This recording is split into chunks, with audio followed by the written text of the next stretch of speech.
नमस्कार दोस्तों। जैसा कि कल के क्लास में हम लोगों ने पढ़ा था प्रेजेंट परफेक्ट कंटीन्यूअस टेंस के बारे में। चूँकि बहुत कुछ हम लोगों ने नहीं जाना था, बस अफर्मेटिव सेंटेंस को हम कैसे बनाते हैं यही हम लोगों ने चर्चा किया था। जैसा कि मैंने आपको बताया था कि जब कोई वर्क प्रोसेस में होता है और कुछ काम फिनिश हो चुका होता है तो उसी को हम बोल लेते हैं प्रेजेंट परफेक्ट कंटीन्यूअस टेंस।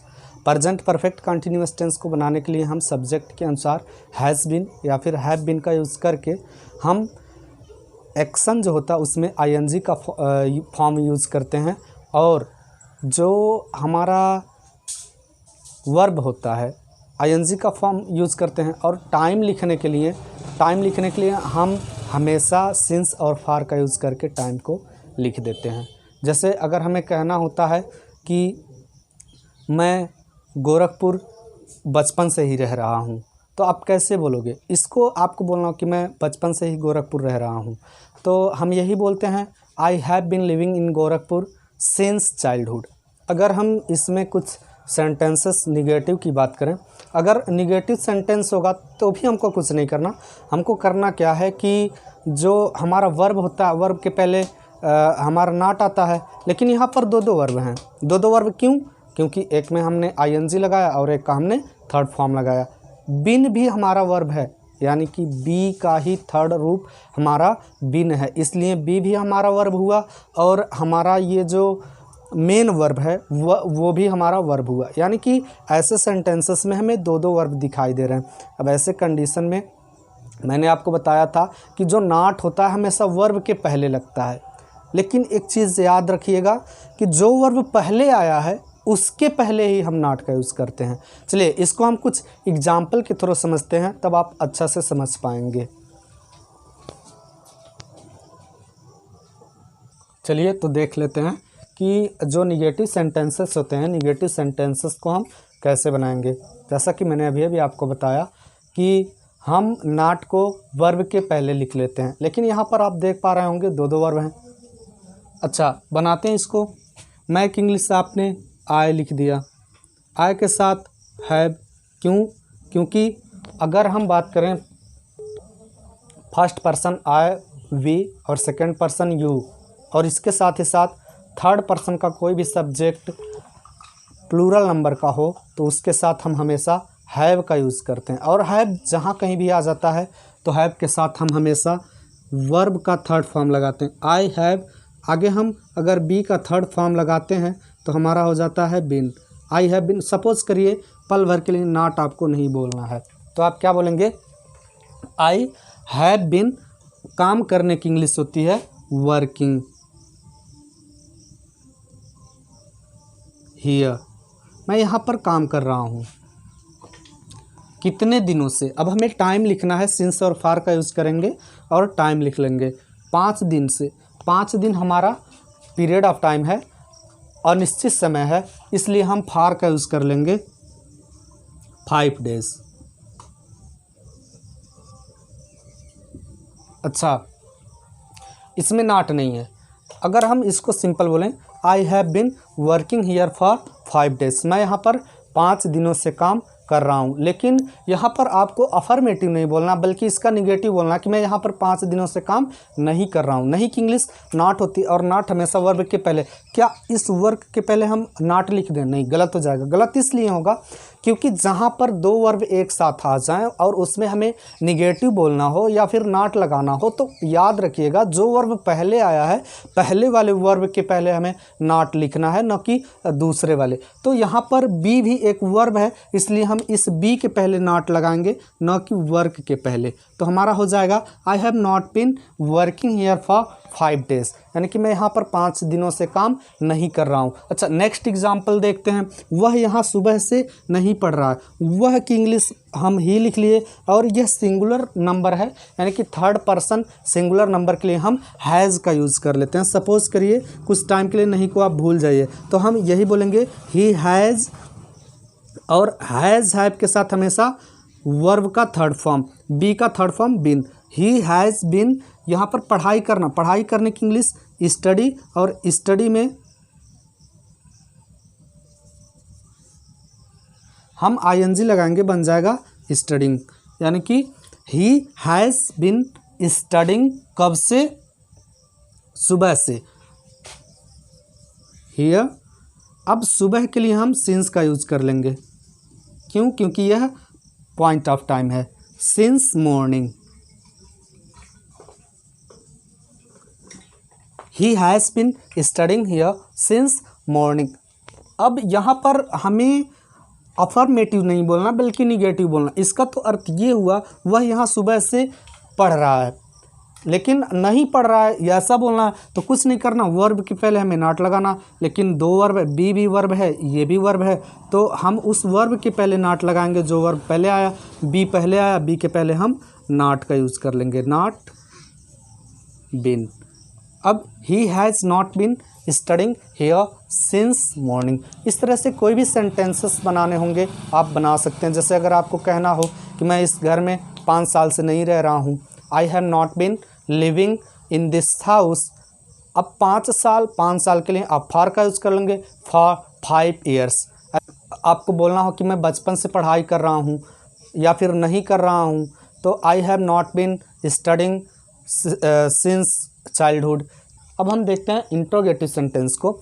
यहाँ पर मैंने लिखा है एक सेंटेंस, क्या आप यहाँ उसका 2 घंटे से इंतज़ार कर रहे हैं, यानी कि क्या आप उसका यहाँ पर 2 घंटे से इंतज़ार कर रहे हैं।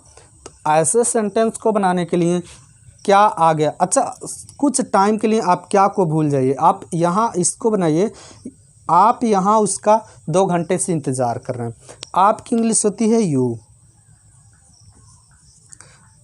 और यू के साथ सेकंड पर्सन है इसलिए हम हैव का यूज़ कर लेंगे।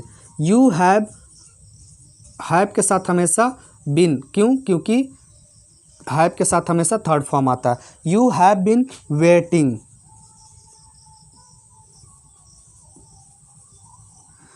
You have been waiting here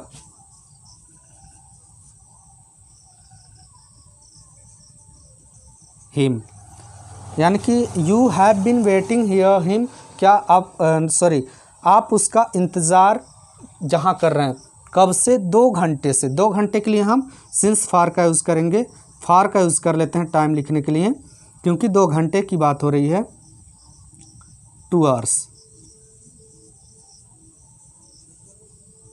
लेकिन हमको यहाँ पर प्रश्न बनाना है, न कि अफर्मेटिव सेंटेंस। प्रश्न बनाने के लिए मैंने आपको बताया था कि क्वेश्चन 2 तरह के होते हैं, एक जिसका रिप्लाई हम यस या नो में दे सकते हैं, एक जिसका रिप्लाई हम यस या नो में नहीं दे सकते। तो इसका रिप्लाई हम आसानी से यस या नो में दे पाएंगे।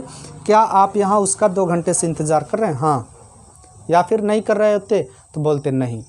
तो ये यस या नो टाइप क्वेश्चंस हैं, और इनको बनाने के लिए हम हेल्पिंग वर्ब को बाहर कर देते हैं, और इसमें हेल्पिंग वर्ब के रूप में हैव और हैज़ आया है। तो इस यू के अनुसार हम हैव का यूज़ किए, हमको कुछ नहीं करना, डायरेक्ट क्वेश्चन है। तो डायरेक्ट क्वेश्चन में हम करते क्या हैं कि जो हेल्पिंग वर्ब हैव है, इसी हैव को हम पहले बोल देंगे और यू को हम बाद में बोलेंगे। अब ये हमारा क्वेश्चन बन गया, और यहाँ पर हम क्वेश्चन मार्क लगा देंगे क्वेश्चन मार्क लगा देंगे। अच्छा, have you been waiting here him for 2 hours, क्या आप यहाँ उसका 2 घंटे से इंतज़ार कर रहे हैं?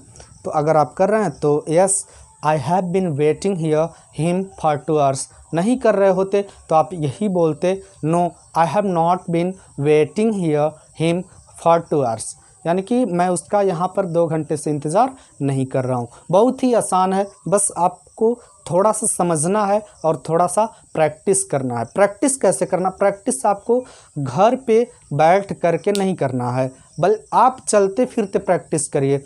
आप कहीं भी जा रहे हैं, देखिए किसी का कोई इंतज़ार कर रहा, तो आप उससे तुरंत बोलिए कि भाई आप कब से इंतज़ार कर रहे हो उसका। तो क्वेश्चन आप तुरंत बनाइए, क्या आप यहाँ पर 2 घंटे से उसका इंतज़ार कर रहे हो? क्या आप ये काम इतने टाइम से कर रहे हो? क्या आप 4 घंटे से पढ़ाई कर रहे हो? अगर पूछना हो कि आप 4 घंटे से पढ़ाई कर रहे हो, तो आप डायरेक्ट इंग्लिश में बोलिए, हिंदी में मत बोलिए कि have you been studying for 4 hours, क्या आप 4 घंटे से पढ़ाई कर रहे हो? तो वो सामने वाला बोलेगा yes I have been studying for 4 hours. नहीं कर रहा होगा तो बोलेगा no I have not been studying for 4 hours.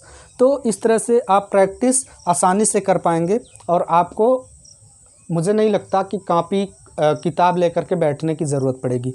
अच्छा, क्या वह 10 बजे से खाना बना रही है? अब इसको अगर हमें बनाना हो, क्या वह 10 बजे से, सपोज़ करिए क्या को आप भूल जाइए, वह 10 बजे से खाना बना रही है। अगर इसका ट्रांसलेट हमें करना हो तो वह की इंग्लिश हम सी लिख लेंगे।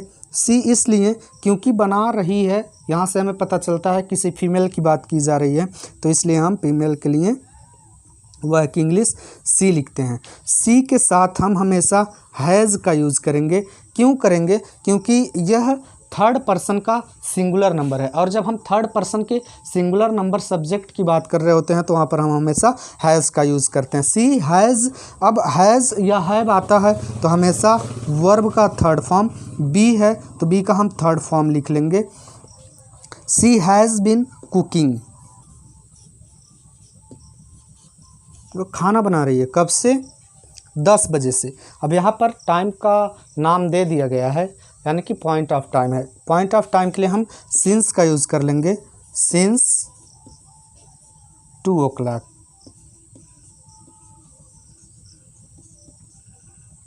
लेकिन हमको अफर्मेटिव सेंटेंस नहीं बोलना है, हमको इंटरोगेटिव सेंटेंस बोलना है, प्रश्न पूछना है। क्या वह 10 बजे से खाना बना रही है?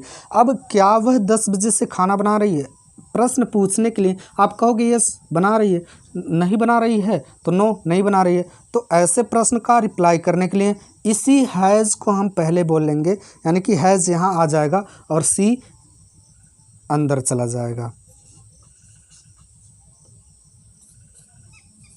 अब ये हमारा बन गया प्रश्न, यहाँ पर क्वेश्चन मार्क आ जाएगा। Has she been cooking since 2 o'clock? क्या वह 2 बजे से खाना बना रही है? बना रही है। Yes she has been cooking since 2 o'clock। नहीं बना रही होती तो आप यही बोलते, no she has not been cooking since 2 o'clock।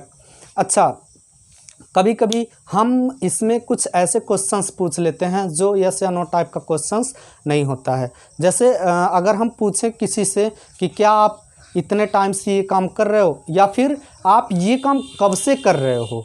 जैसे अगर हमें बोलना हो कि आप जॉब कब से कर रहे हो, आप पढ़ाई कब से कर रहे हो, आप एसएससी की तैयारी कब से कर रहे हो, आप बैंक की तैयारी कब से कर रहे हो, आप कोई भी काम कब से कर रहे हो। जब हमें ऐसे सेंटेंसेस बोलने होते हैं तो वहाँ पर हम हाउ लॉन्ग का यूज़ कर लेते हैं, और हाउ लॉन्ग का यूज़ करके हम बना लेते हैं। हाउ लॉन्ग के जगह पे हाउ ऑफन का भी यूज़ किया जाता है। तो कैसे, चलिए तो एक एग्ज़ाम्पल के थ्रू हम आपको समझाते हैं।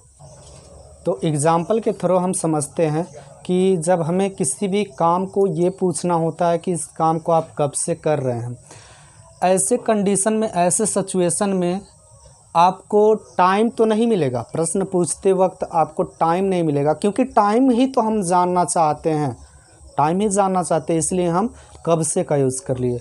ऐसे सेंटेंस को बनाने के लिए हम हाउ लॉन्ग का यूज़ कर लेते हैं। जैसे आप बस का इंतज़ार कब से कर रहे हो, अगर ऐसा किसी से आपको पूछना हो कि भाई आप ये काम कब से कर रहे हो, तो वहाँ पर हम हाउ लॉन्ग का यूज़ कर लेते हैं। चूँकि इसका जवाब हम यस या नो में नहीं दे सकते, इसीलिए सबसे पहले हमें क्वेश्चन वाले वर्ड की इंग्लिश लिखनी होगी। क्वेश्चन कब से की इंग्लिश होती है हाउ लॉन्ग। अच्छा, चूँकि अगर हम सीधा सा प्रश्न पूछते तो हैव को बाहर कर लेते, यानी कि जब भी हम प्रश्न की बात करते हैं तो हैव पहले आ जाता है। तो यहाँ पर हम हैव को पहले बोल लेंगे, यानी हाउ लॉन्ग हैव। अब किसकी बात कर रहे हो? आपकी English you. How long have you. अब हमको हैव आ गया तो थर्ड फॉर्म लिखना ही लिखना। थर्ड फॉर्म हम बी का लिखते हैं, और बी का थर्ड फॉर्म हमारा हो जाता है बिन, यानी कि how long have you been. अब इंतज़ार करना, इंतज़ार करने की इंग्लिश होती है वेटिंग, यानी वेट में हम लगा देंगे आईएनजी, हमारा बन जाएगा waiting. How long have you been waiting, किसका? बस का, फॉर बस।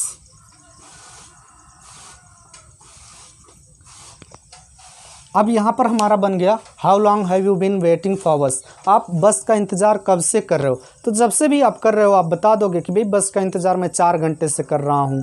आई have been waiting for bus for 4 hours।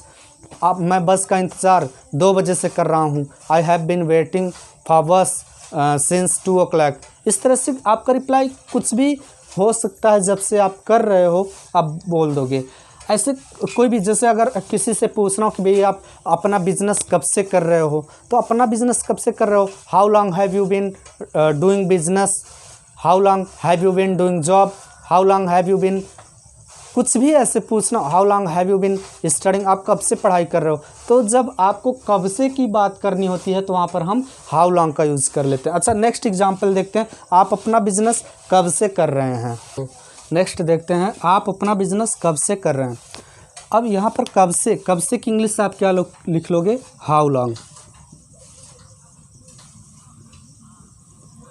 How long have you, have आ गया तो हमें बिन लिखना ही लिखना है। क्यों?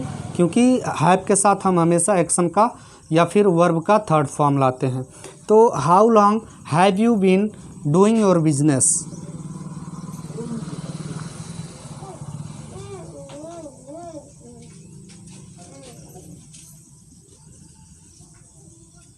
आप अपना बिजनेस कब से कर रहे हो, तो जब से भी आप बिजनेस कर रहे हो आप बोल दोगे I have been doing my business since 2K15, 2015 से कर रहा हूँ। अच्छा, 1000 लिखने के लिए हम के का यूज़ कर लेते हैं, तो 2K15 आप बोल लोगे। जैसे अगर हमें बोलना हो कि मैं 5 साल से अपना बिजनेस कर रहा हूँ, तो I have been doing my business for 5 years। अच्छा, नेक्स्ट देखते हैं, आप 2020 से शराब क्यों पी रहे हो। अब यह एक ऐसा क्वेश्चन है कि भाई 2020 से टाइम भी दे दिया है और क्रैश क्वेश्चन। हमारे कहने का मतलब ऐसा है कि जिसका रिप्लाई आप यस या नो में नहीं दे पाएंगे, तो जिसका रिप्लाई हम यस या नो में नहीं दे पाएंगे उसमें हम क्वेश्चन वर्ड को पहले बोल लेते हैं, पहले लिख लेते हैं। अब यहाँ पर क्यों की इंग्लिश हम पहले लिखेंगे, क्योंकि इंग्लिश हमारा वाई आता है, वाई, और आपसे पूछा जा रहा है, सामने वाले से पूछा जा रहा है, सेकंड पर्सन से पूछा जा रहा है। तो वाई के साथ हम हैव, यानी कि यू के लिए, आपके लिए हम हैव का यूज़ कर लेते हैं। वाई हैव यू बीन, शराब पीना, पीने की इंग्लिश होती है टेक। चूँकि पीने की इंग्लिश ड्रिंक भी होती है, ड्रिंक का यूज़ आप कर सकते हैं, लेकिन nowadays people don't use drink. आजकल हम टेक का यूज़ करते हैं, तो ज़्यादा बेहतर होगा आप टेक का यूज़ करेंगे। Why have you been taking,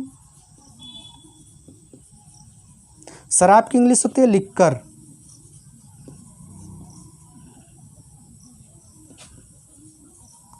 Y have you been taking liquor, कब से, 2020 से। तो 2020 सन का नाम दे दिया गया, इसलिए हम सिंस का यूज कर लेंगे। सिंस 2K20, लास्ट में क्वेश्चन मार्क हम लगाएंगे। तो ऐसे ही अगर हमको इंट्रोगेटिव सेंटेंस बनाना हो, निगेटिव सेंटेंस बनाना हो, तो बहुत ही आसानी से आप प्रेजेंट परफेक्ट कंटीन्यूअस टेंस को बना सकते हैं, बोल सकते हैं, समझ सकते हैं। तो आज के लिए बस इतना ही रखते हैं। That's all for today. Thanks for watching. Thank you so much.